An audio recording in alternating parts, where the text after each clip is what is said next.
Hello and welcome back. In this video we're going to look at a new looping construct called the while loop.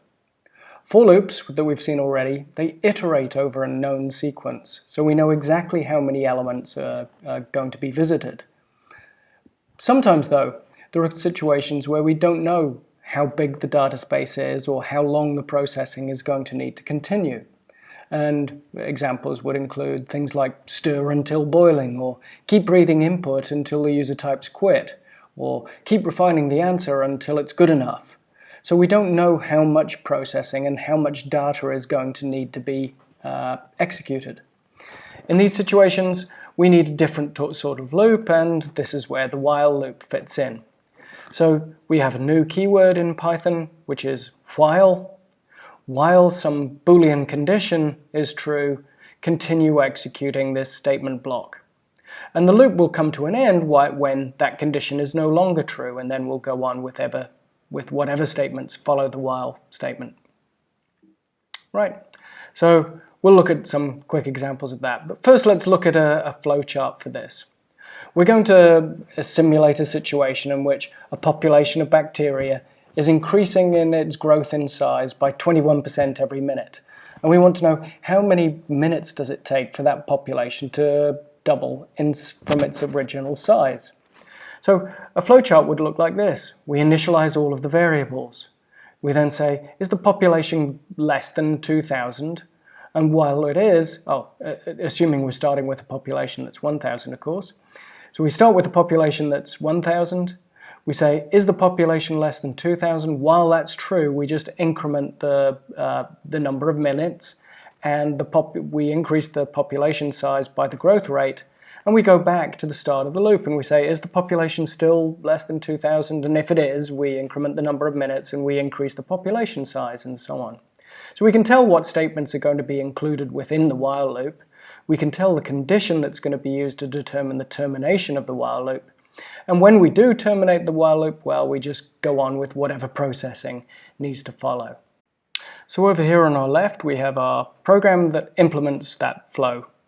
First off, the initialization of our variables. We set the number of minutes to 0, and we set our initial population size, as well as the growth rate that we'll be using. And our while loop looks a lot like the condition we had in our flowchart. So we have the keyword while.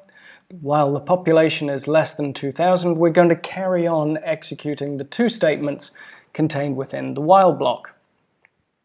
So we increase the population by 1 plus the growth rate. So this is equivalent to saying population equals population times 1.21, 1 plus the growth rate at 0.21. And then we increment the number of minutes, equivalent to minutes equals minutes plus 1. Then we go back to the start of the while loop and we say, is the population still less than 2,000? And if it is, we carry on going through this loop. We terminate the loop when the population is no longer less than 2,000, so it's greater than or equal to 2,000. And then we go down to the statement at line 7, just outputting how many minutes were required, and we print out what the population is at the end. So let's run that.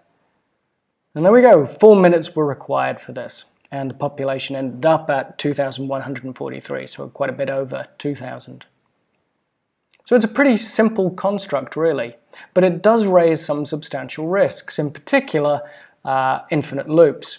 We need to be very, very certain that at some point the condition for terminating the loop is going to come true. This isn't a problem for loops because we have a known set of data and we know that we're going to visit every element exactly once. But with while loops, the termination condition is a little bit looser, and it's possible for us to create conditions that will never be satisfied. So if I modify my program here and I say, while the population is, let's say, not equal to 2,000, continue increasing the population size and increasing incrementing the value of minutes. Let's run this one and see what happens. We're waiting, and we're waiting, and we're waiting, and we're waiting. And if we were to continue waiting, well, we'd be waiting forever.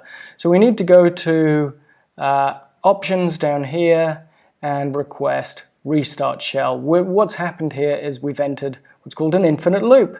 The loop is never going to meet its termination condition.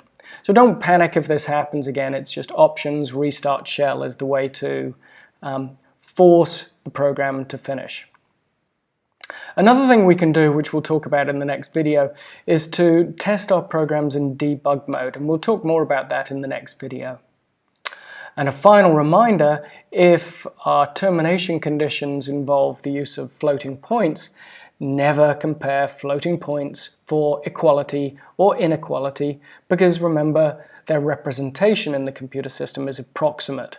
So it's possible that you'll never get exactly the value you're looking for with floating points. Okay, that's our brief introduction to while loops. Thanks.